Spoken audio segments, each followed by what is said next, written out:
자, 지난 3주에 걸쳐서 우리 예수님이 누구신지 요한이 기록한 복음을 통해서 알기 시작했습니다. 예수님은 하나님의 말씀이셨어요.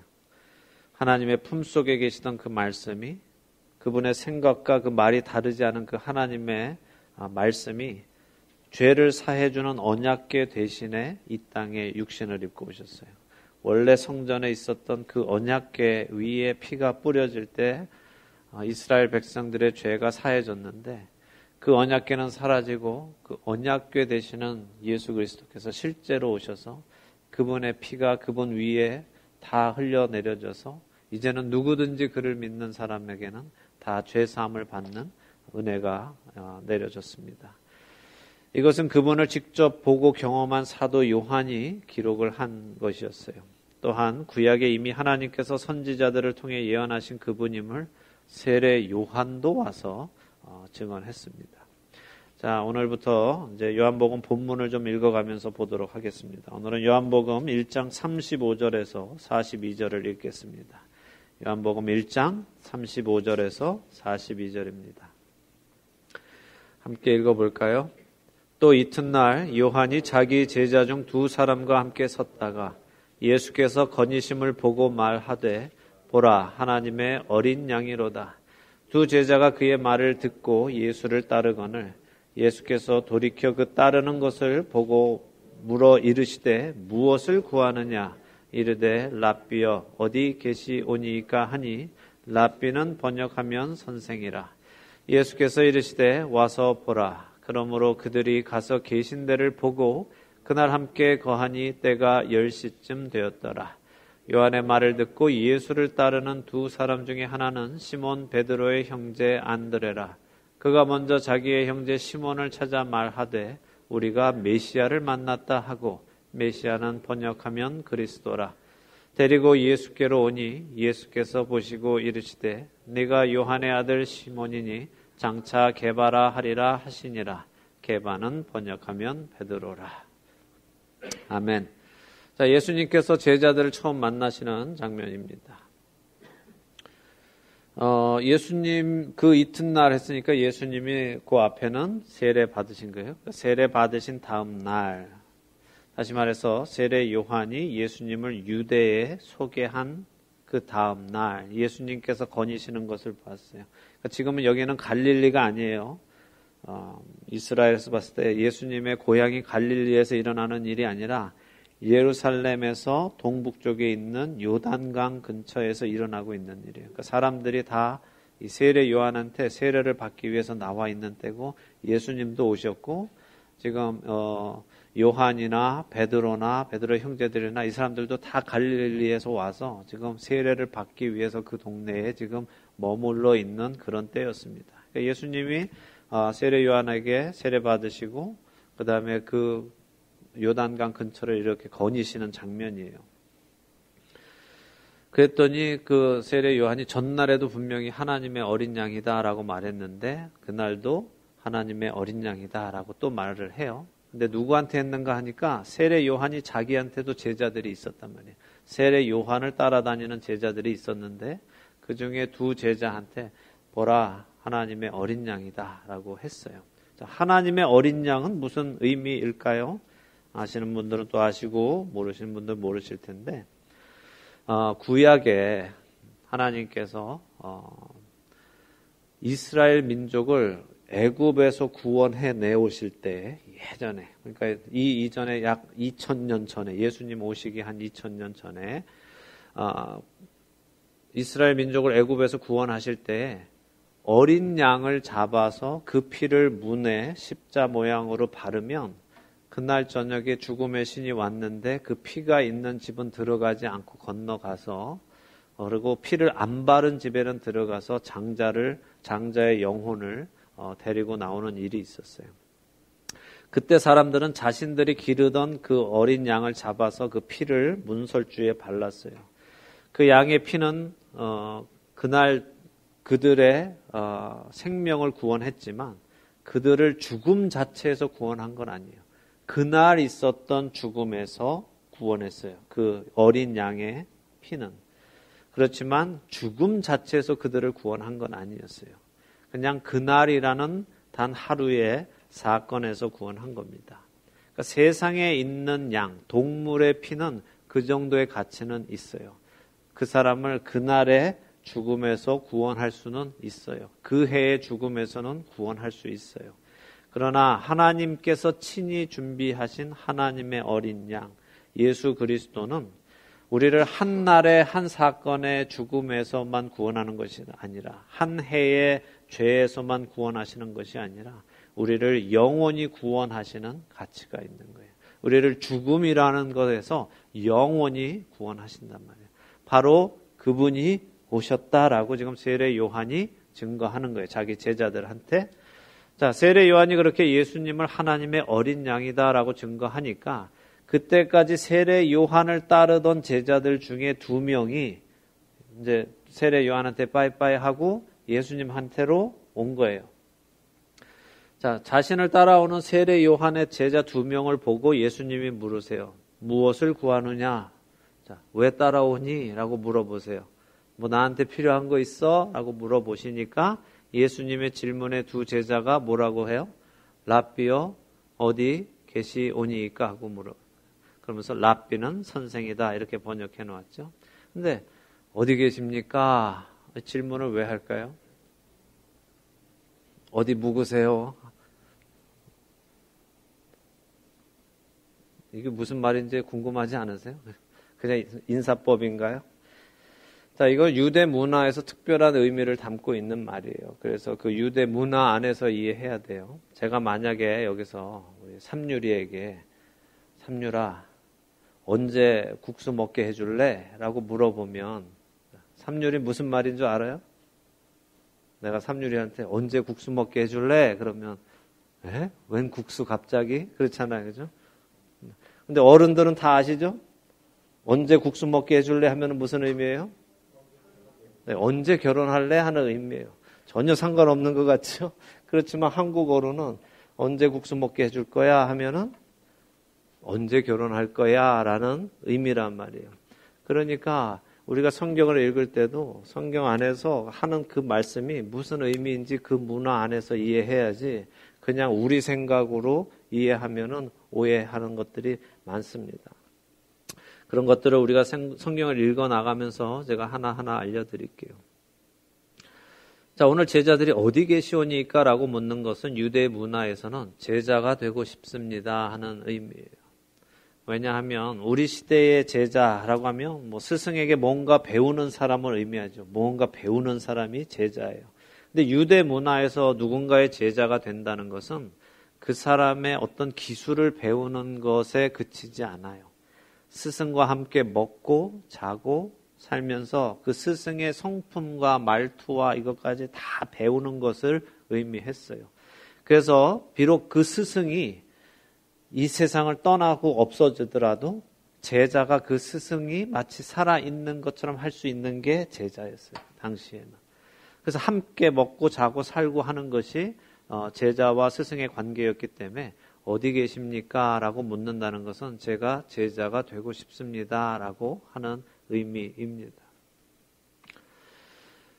예수님이 제자들을 세우신 이유도 그 때문이죠. 예수님은 제자들과 불과 3년 반 정도의 시간을 보내고 하늘로 가실 거 알고 계셨어요. 그래서 그들을 불러서 그들과 3년 반 시간 동안 함께 먹고 마시고 잠을 자고 생활하면서 예수님의 모든 것을 배워 알게 하시고 예수님이 떠나고 나셔도 제자들이 마치 예수님이 아직도 계신 것처럼 예수님에게서 직접 배우는 것처럼 다른 사람들에게 가르칠 수 있도록 만들고 가신 거예요. 마태복음 마지막 장 28장에 보면 예수님의 지상 명령이라는 그 말씀의 핵심은 가라 하는 것도 아니고요. 아버지와 아들과 성령의 이름으로 세례를 주라 하는 것도 그 말씀의 핵심이 아니에요. 그 말씀의 핵심은 모든 족속으로 제자를 삼아 내가 너희에게 분부한 모든 것을 가르쳐 지키게 하라. 그게 목적이에요. 가는 것도 이것이 목적이고 세례를 주는 것도 이것이 목적이에요. 모든 민족으로 제자를 삼으라는 거예요. 예수님이 제자들을 제자 삼은 것처럼 그래서 너희를 보면 나를 보는 것처럼 너희가 또 가서 또 다른 제자를 만들어서 그들을 보는 사람이 나를 보는 것처럼 만들어라 하는 것이 예수님의 지상 명령입니다. 여러분과 저는 그리스도인이죠. 그리스도를 따르는 사람입니다. 그리스도의 제자라는 뜻이에요. 그렇다면 우리 역시 그리스도를 온전하게 다른 사람들에게 전할 수 있는 사람이 되어야 합니다. 입으로만이 아니라 우리의 삶을 통해서 그렇게 해야 돼요. 근데 그렇게 하고 계십니까? 몰랐어요 하면 이제부터라도 그렇게 하는 삶을 사시기를 기도합니다. 자, 본론으로 돌아와서 어디 계시오니까 하고 묻는 것은 제자가 되고 싶습니다 하고 말하는 거예요. 그런 그들의 요청에 예수님은 와서 보라. 그래? 제자가 되고 싶어? 와, 허락할게 라고 하시는 겁니다. 요한은 그날 예수님을 따르게 된 두 제자 중에 한 사람의 이름을 밝히는데 누구예요? 베드로의 형제 안드레예요. 우리 베드로는 너무 유명해서 잘 알잖아요. 그죠? 근데 베드로의 형제 안드레는 유명하지 않아서 잘 모르는데 보니까 베드로보다 먼저 그의 동생 안드레가 예수님의 제자가 되었어요. 자, 이제 두 명 중에 한 사람 이름을 밝혔는데 또 한 사람은 누굴까요? 이름은 안 나오지만 학자들은 그가 요한이라고 이 요한복음을 쓴 요한이라고 생각해요. 왜냐하면 요한은 이 책을 쓰면서 자기가 등장하는 부분에 자기 이름을 쓰지 않아요. 항상 주께서 사랑하시는 그 제자 이렇게 써놓습니다. 그래서 이 두 제자 중에 하나는 요한이었다고 믿습니다. 자, 41절에 보니까 안드레가 예수님을 보고는 자신의 형 시몬을 찾아가요. 시몬은 베드로의 원래 히브리 이름이에요. 본명이에요. 형을 찾아서 뭐라 그래요? 우리가 메시아를 만났어, 형. 메시아는 히브리어고 그리스도는 헬라어예요. 이게 다 무슨 의미인가 헷갈릴 수 있죠. 메시아, 그리스도, 예수 그리스도. 저도 처음에 교회 왔을 때 그리스도가 성이고 예수가 이름인 줄 알았어요. 그래서 라스트 네임이 그리스도, 퍼스트 네임이 지저스인 줄 알았는데 아니더라고요. 근데 이런 거 설명 안 해주면 모르잖아요. 근데 교회에서 아무도 설명 안 해줘서 한동안 그렇게 알고 있었어요. 뭐 제가 공부에 참여 안 해서 그랬을 수도 있고. 어쨌든 메시아는 히브리어고 헬라어는 그리스도인데 의미가 뭔가 기름 부음 받은 자라는 의미예요. 기름 부음, 기름을 부었단 말이에요. 근데 이스라엘에서 누가 기름 부음을 받았어요? 왕하고 제사장, 선지자 이렇게 받았죠. 근데 우리 시대 이 기독교인들이 오해하고 있는 한 가지가 있어요. 많은 사람들이 오해하고 있는 게 기름 부음이다 하는 것이 어떤 능력을 받는 것이다라고 착각하고 있는 사람들이 있어요. 그래서 기름 부으심 뭐 이런 책들도 있고 해서 기름 부음 이걸 사모해라 이런 말들이 많이 있어요. 많은 사람들이 기름 부음을 찾아 헤매기도 하고 기름 부음을 받아야 한다고 기름 부음을 사모해야 한다고 말하기도 합니다. 남들과 다른 그 무언가 특별한 능력을 받기 원하는 사람들이 그걸 많이 말을 해요. 근데 이거 처음부터 잘못된 시작인 걸 아세요?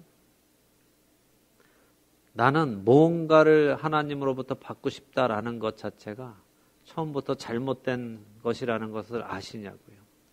왜 같은 그리스도인이면서도 나는 더 특별한 능력을 받기 원하는가? 거기서부터 벌써 잘못되는 거예요. 생각이. 말로는 내가 주를 위해서 뭔가 특별한 능력을 받기 원한다라고 말하지만 그거는 정말 우스운 소리입니다. 주를 위해서라는 그런 가면을 쓰고 사실은 자신이 더 특별해지기 위해서 그러는 것뿐이에요. 예수님의 제자들은 3년간이나 예수님을 따라다니면서 마음속에는 늘 서로를 향한 경쟁심이 있었어요. 누가 더 크냐 하고 다투었어요. 심지어 예수님이 내가 죽을 것이다 라고 말씀하셨는데도 그들은 계속 누가 더 크냐라고 다투었어요. 이 요한복음을 쓰는 요한은 자기 어머니 치맛바람까지 날리면서 예수님한테 가서 얘기했어요. 우리 아들들 하나는 오른쪽에 하나는 왼편에 앉게 해줘. 어떻게 요한의 어머니가 그럴 수 있어요? 예수님한테 찾아가서 이번에 너 예루살렘 들어가면 하나는 오른쪽에 하나는 왼쪽에 우리 아들 앉혀줘. 왜냐하면 요한의 어머니가 예수님의 육신의 이모이기 때문에 혈연 관계를 통해서 조카한테 지금 백을 쓰는 거예요. 이번에 너 왕 될 것 같은데 가면은 너 우리 아들들 양쪽에 하나씩 앉혀줘. 그러니까 나머지 10명 제자들은 또 화가 나가지고 이런 혈연 관계 이런 거 다 청산해야 된다. 또 이제 싸우고 하는 거죠. 이렇게 서로 더 높은 자리에 앉으려고 막 싸울 때 예수님이 뭐라고 하셨어요? 세상은 그렇지만 너희는 그래서는 안 된다라고 말씀하셨어요. 세상에서는 스스로 다른 사람보다 더 특별해지려고 힘을 얻고 높은 곳에 올라가려 하고 섬김을 받으려 하지만 예수님께서 나는 하나님인데 불구하고 이 땅에 죄인을 섬기러 왔다. 너희가 나의 제자라면 너희도 나처럼 서로 더 낮은 자리로 가야 한다. 서로 더 낮은 자리로 가려고 다투어야 된다. 누구든지 으뜸이 되고자 하는 자는 낮은 자가 되어야 한다라고 가르치셨어요. 그런데 지금도 여전히 2000년 후 지금도 여전히 나는 더 특별한 능력을 가지려고 한다 하면은 그 사람은 그리스도인이 아니라 교회 안에 있는 세속적인 사람일 뿐이에요. 기름 부음은 능력을 이야기하는 것이 아닙니다. 기름 부음은 하나님께서 구별하셨다 하는 표시일 뿐이에요. 하나님께서 내가 나를 대신해서 내 백성을 다스릴 왕을 선택했다라는 표시로 기름을 부으신 거예요. 하나님께서 내가 나를 대신해서 내 말을 전할 선지자를 택했다 해서 기름을 부으신 거예요. 하나님께서 백성 중에 백성을 대표해서 내 앞에 나와서 죄를 회개할 제사장을 선택했다 해서 기름을 부으시는 거란 말이에요.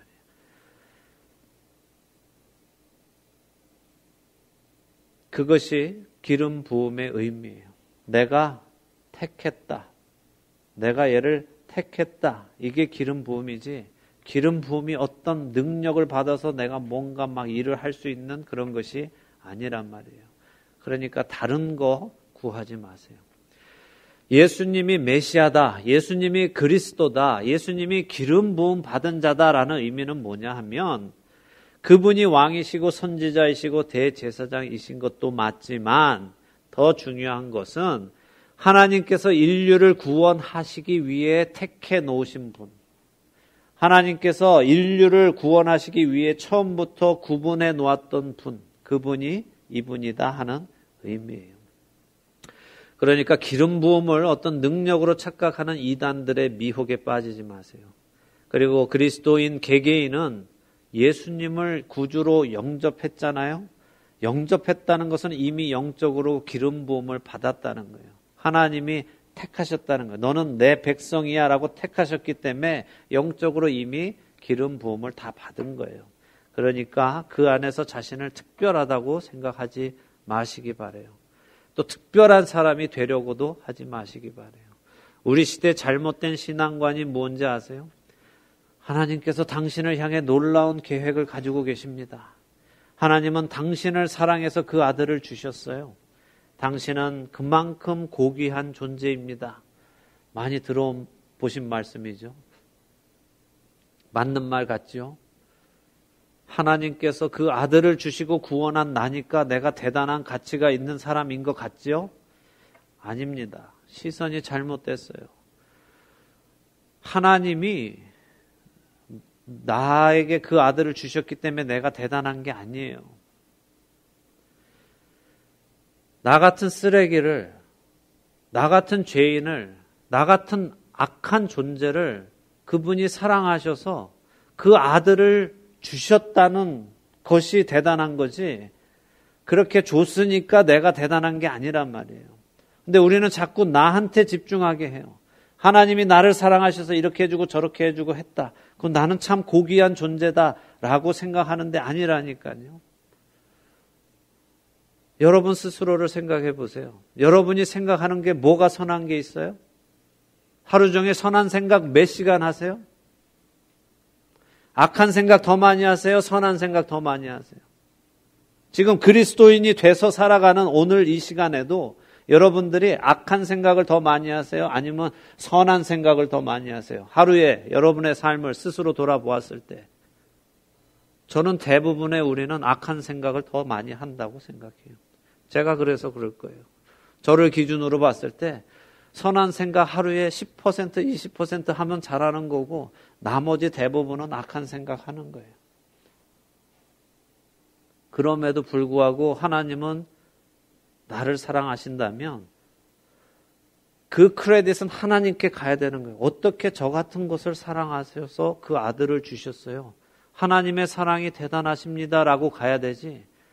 하나님이 그 아들을 나한테 줬으니까 내가 대단한 존재야라고 하는 것은 벌써 시작부터 잘못인 거예요.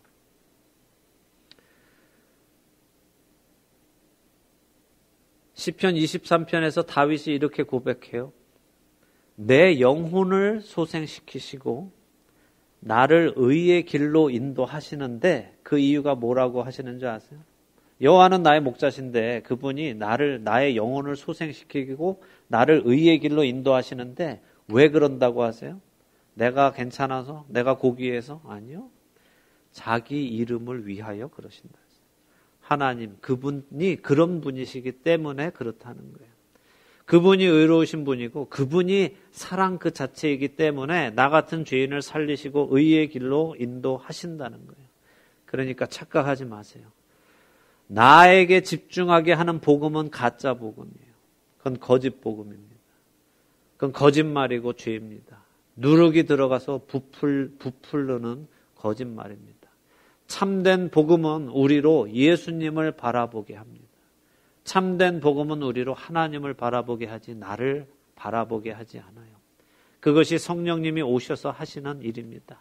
나중에 우리가 요한복음 후반부에 가서 다시 배우게 될 겁니다. 본론으로 돌아와서 안드레가 형 시몬을 찾아서 우리가 메시아를 만났다라고 말합니다. 우리가 우리 이스라엘을 구원할 구원자를 만났다라고 말하는 거예요. 여기서 우리가 또 짚고 넘어가야 되는 게 있어요. 지금 이 안드레가 말하는 메시아, 구원자, 당시에 유대인들이 기다리고 있던 그 구원자는 구체적으로 어떤 사람인가 하는 거예요. 그들이 기대하고 있었던 구원자는 어떤 모습인가. 자, 애굽의 노예로 살던 때에 하나님께서 모세를 통해서 애굽의 10가지 기적을 부으시고 재앙을 내리시고 심판하신 후에 이스라엘을 자유하게 하셨죠. 이스라엘을 애굽에서 빼내셨잖아요. 사사시대에 다른 민족들이 이스라엘을 막 공격할 때에 하나님께서 사사들을 세워서 기적을 일으키셔서 그들을 구원하셨어요. 왕정시대에도 다윗을 통해서 이스라엘을 괴롭히던 블레셋의 장군 골리앗 같은 사람을 정말 기적같이 이겨서 하나님께서 이스라엘을 구원하셨어요. 그래서 그들은 하나님께서 택하신 이 그리스도, 메시아, 기름 부음 받은 자, 이 구원자가 와서는 하나님의 놀라우신 기적을 보여주면서 우리들을 억압하고 있는 당시의 로마를 쳐부수고 이스라엘을 다시 자유하게 하시고 다윗의 왕권을 이어받아서 그 구원자가 왕이 되어서 우리를 다스릴 것이다 라고 기대하고 있었단 말이에요. 그런데 하나님이 보내시려는 그 구원자 그리스도는 그들이 기대하던 구원자와는 다른 모습이었단 말이에요.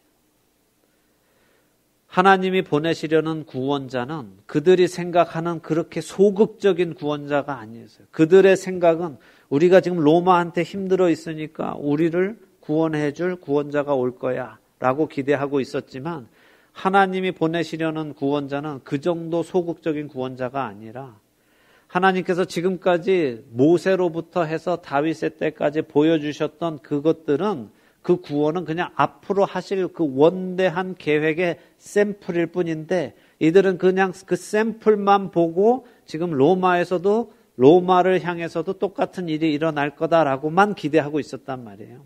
근데 하나님은 한 민족으로부터 이스라엘을 구원하시려 하신 것이 아니라 죄와 사망의 권세에서 하나님의 백성을 구원하시려고 이 구원자를 보내신 거예요. 어둠에서 악에서부터 구원하시려고 이 예수 그리스도 기름 부은 받은 구원자를 보내신 거예요. 그래서 그들이 기대하던 구원자와는 하나님의 생각하고는 완전 차원이 달랐기 때문에 이들이 그 하나님을 이해하지 못했고 예수 그리스도를 이해하지 못했어요. 이것을 제대로 깨닫지 못하면 그 사람은 하나님을 제대로 이해하지 못하고 예수 그리스도도 제대로 이해하지 못해요. 여러분도 마찬가지예요. 우리 이 시대도 마찬가지예요. 우리가 하나님께서 예수 그리스도를 보내신 이유가 무엇인지, 이 궁극적인 목적이 무엇인지 이해하지 못하면 우리는 하나님을 이해하지 못하고 예수 그리스도도 이해하지 못해요. 그냥 내 소원이나 들어주는 그런 신중의 왕, 대빵신이라고 생각하고 그분께 이런저런 지극정성이라는 행위와 헌금과 기도를 통해서 그분의 마음을 움직여서 어떻게든 내 소원을 들어주게 만들려고 하는 기복적인, 주술적인, 미신적인 그런 신앙을 가지고 살게 됩니다. 오늘 이 시대에도 여러분이 하나님을 향해서 그런 잘못된 생각을 가지고 있으면 그런 일을 하면서 하나님을 어떻게든 움직여서 내 소원을 이루려고 하는 그런 삶을 살게 될 것이에요. 우리는 성경에 스스로 계시하신 그 하나님을 만나서 알고 믿고 살아가야 되지, 내 생각으로 만들어 놓은 하나님을 하나님이라고 믿고 살아가면 반드시 불법을 행하는 자가 되고 그날에 예수님으로부터 내가 너를 도무지 알지 못한다는 말씀을 듣게 될 것이고 어두운 데로 쫓겨나서 이를 갈게 되는 일이 생길 거예요. 감사한 것은요, 하나님은 하나님을 모르는 자들을 그냥 내버려 두지 않으시고 알게 해 나가신다는 거예요. 알고자만 한다면 알게 해 나가신다는 거예요. 여기 이 제자들이 처음에는 예수님을 제대로 몰랐어요. 예수님을 자신들이 생각하던 그런 소극적인 구원자로 알았고, 그래서 그 구원자를 도와서 이스라엘이 로마와 전쟁을 벌이고 승리하면 로마로부터 독립하고 다윗의 왕권이 이 예수 그리스도를 통해서 이어받아서 왕이 된다면 우리가 따르는 이 예수가 왕이 되는 날 나는 1등 공신으로 그 옆에서 한 자리 해먹으려고 지금 이 제자들 12명이 따르는 거고 70인의 제자들도 그 밑에 또 뭔가를 해먹기 위해서 지금 다 따르는 거예요. 제가 그들을 폄하하는 걸까요? 실제로 그들은 그 생각을 가지고 예수님을 따랐어요. 그래서 예수님이 죽어야 된다고 하시니까 예수님 멱살을 붙드는 거예요, 베드로가. 무슨 말씀을 하시는 거예요? 그런 일이, 죽기는 왜 죽습니까? 절대 그런 일이 일어나지 않도록 내가 하겠습니다라고 예수님의 멱살까지 붙들고 예수님한테 화를 내는 일까지도 생기는 거예요. 왜? 내 꿈이 뭔데? 내가 지금 당신을 쫓아다니는 이유가 뭔데? 어디서 죽으면 내 꿈은 어떻게 되냐고 하면서 예수님한테 그런 소리 하지 말라고 하게 되는 겁니다. 감사하게도 이렇게 잘못된 동기와 잘못된 목적과 기대를 가지고 제자들이 처음에는 따르기 시작하는데 하나님은 그들에게 진리를 알려주시고 그들로 변화받게 하셔서 그들이 더 이상 자신들의 소원을 이루기 위해 하나님을 믿는 사람이 아니라 이 모든 일을 시작하신 그 하나님의 계획과 목적이 이루어지는 데에 부르심 받은 모습으로 순종하며 살아가는 사람으로 만들어 가시는 거예요. 여기 42절 보세요. 요한복음 1장 42절. 안드레가 자기 형을 데리고 예수님께로 오죠. 예수님께서 안드레가 데리고 온 그의 형 시몬을 보고 말씀하십니다. 너 지금은 요한의 아들 시몬이야. 근데 장차 너는 게바가 될 거야. 라고 말씀하세요. 지금은 너 내가 누군지 모르고 나를 따르려고 하는데 다른 목적, 잘못된 동기를 가지고 따르는 세상에 속한 너 세속적인 요한의 아들 시몬이지만 나는 장차 너를 게바, 베드로, 반석이 되게 할 거야. 너는 나의 수제자가 되어서 내가 이 땅에 온 그 목적을 이루는 데에 시금석이 될 거다 라고 말씀하시는 거예요. 얼마나 감사해요. 베드로는 또 안드레는 요한은 이 12제자들은 다 다른 생각을 가지고 나왔어요. 각자 가지고 있는 기대감이 있었어요. 나는 이 예수를 통해서 뭐를 이루려고 하는 것들이 다 있었단 말이에요. 그런데도 예수님은 그들을 일단은 받아주시고 그들을 변화시켜 가시더라는 거예요. 우리 각자가 처음 예수님 앞에 나올 때 다 각기 다른 이유로 나올 수 있었어요. 어떤 사람은 건강이 좋지 않아서 치유받고 싶어서 예수님 앞에 나온 사람도 있을 거고, 예수 믿으면 사업이 잘 된다고 그래서 나온 사람도 있을 수 있어요. 그냥 이대로 살면 너무 죽을 것 같아서 내 마음이 너무 괴로워서 예수님 앞에 나온 사람도 있고, 어려서부터 부모님이 데리고 나와서 그냥 나온 사람도 있을 거고, 배우자가 가자고 해서 가는 사람도 있을 거예요. 그죠? 각자의 이유는 다 있어요. 그런데 그 이유와 목적을 넘어서 참된 진리이신 예수님을 만나는 복이 여러분 각자에게 있기를 간절히 축원합니다. 지금은 비록 요한의 아들 시몬이지만 베드로로 만들어 가실 예수님의 손길이 우리에게도 동일하게 있기를 축원합니다. 하나님은 나를 간절히 찾는 자가 나를 만날 것이다 라고 하셨어요. 그분을 찾으시기 바라요. 간절히 찾아야 돼요. 대충 찾으면 안 돼요. 생각날 때 찾으면 되는 게 아니라 간절히 찾는다는 것은 내 마음 안에 온통 그것으로 가득 차야 돼요. 그래서 단판을 지어봐야 돼요. 정말 살아계시다면 나를 만나 주세요. 나 만날 때까지 다른 거 아무것도 하지 않겠습니다. 라고 해볼 수도 있어야 돼요. 제가 아는 제 고등학교 선배님 중에 그런 분이 계셨어요. 어려서부터 교회를 나갔는데 예수님이 정말 있는지 하나님이 정말 있는지 잘 모르겠다는 거예요. 그래서 대학을 졸업하면서 의과를 갔는데 이제 본과에 들어가기 전에 1년을 학교에다가 휴학을 낸 거예요. 본과를 안 가고. 난 1년 동안 예수님을 만나겠다. 예수님이 정말 살아계시다면 이 1년 안에 나를 만나 주시고 1년 안에 안 만나 주시면 나는 예수님 없다고 생각하고 내 살 길을 살겠다. 종교 없이 살겠다. 하고서는 미국 유명한 의과대에 합격이 됐는데도 안 가고 1년을 쉬고 그렇게 살았어요. 근데 정말 만나 주셨대요. 그 1년 안에. 그리고 그분이 그 후로 다시 그리스도 안에서 믿음을 가지고 자기 일을 잘 마치고 지금 피닉스 미국 안에서 몇 명 안 되는 5손가락 안에 드는 뇌 수술 전문의가 되어서 잘 사역하고 있어요. 그분이 그 1년 동안 학교를 휴학한다고 할 때 주변에서는 얼마나 반대들을 많이 했을까요? 야, 무슨 소리야. 하나님 있으니까 그냥 학교 가. 지금 너 안 갔다가 1년 공부를 쉬면 얼마나 뒤처지는 건데 하면서 다들 반대했어요.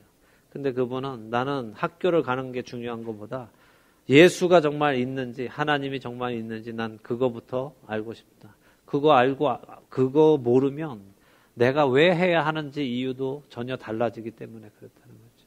그 정도의 각오가 있는 사람들, 그렇게 만나고 싶어 하는 사람들을 하나님은 만나주세요. 우리가 그냥 있으면 만나고 만나주면 만나고 하는 생각으로는 만나기 힘듭니다. 성경은 우리에게 분명히 말씀하세요. 나를 간절히 찾는 자가 나를 만날 것이다. 그분을 만나기를 간절히 바라세요. 그러면 그분은 약속을 반드시 지키실 것입니다. 그래서 어둠의 자녀에서 빛의 자녀로